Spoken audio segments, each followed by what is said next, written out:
let's talk about souls and why do Jewish people call their souls a neshama? What is the difference between a Jewish soul and a regular soul? So every single thing in the world has a soul. And the soul is the thing that gives that thing that it is inside the ability to live and fulfill its purpose in the world. Which means there are 4 different types of souls for 4 different types of things, which have different purposes.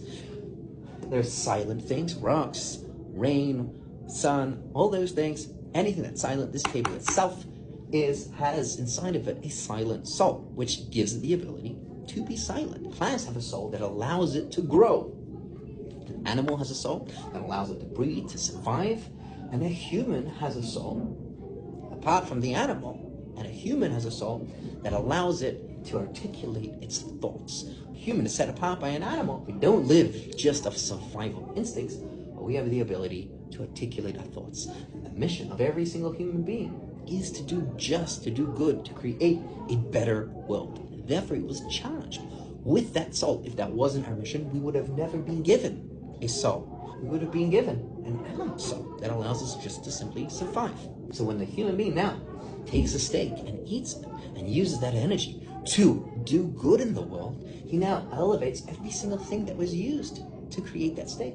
The human is fed by the animal, which is fed by plants, which is created by these silent objects, minerals, dust, earth, rain, sun. Everything fulfills its purpose when the human being takes them and uses them for good. So what is the deal with the Jewish soul? Well, what is the purpose of Jew? What is the purpose of Judaism? And that is to make things holy. That is not an expectation for a regular human being. You do not need to make things holy. One nation took on a mission, not only to make the world just, but also to make the world holy. That when we do a mitzvah is a connection to God. We take something physical in the world and we make that thing holy. We bring godliness, divinity, into that thing. Now, how is that possible?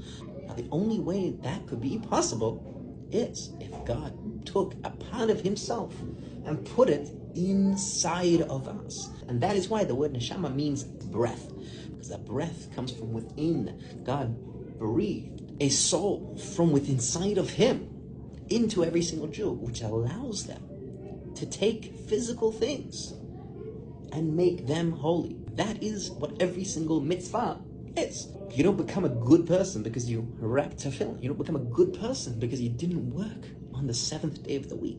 That doesn't make sense.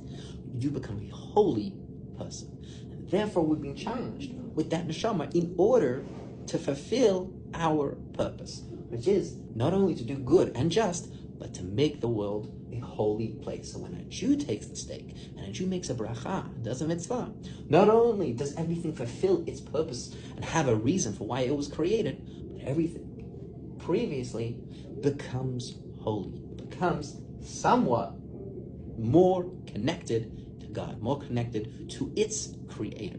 And that is the purpose of Judaism, not to return to our creator later on, but to bring our creator, bring Hashem into this very world and make a home for him so that he will be comfortable down here.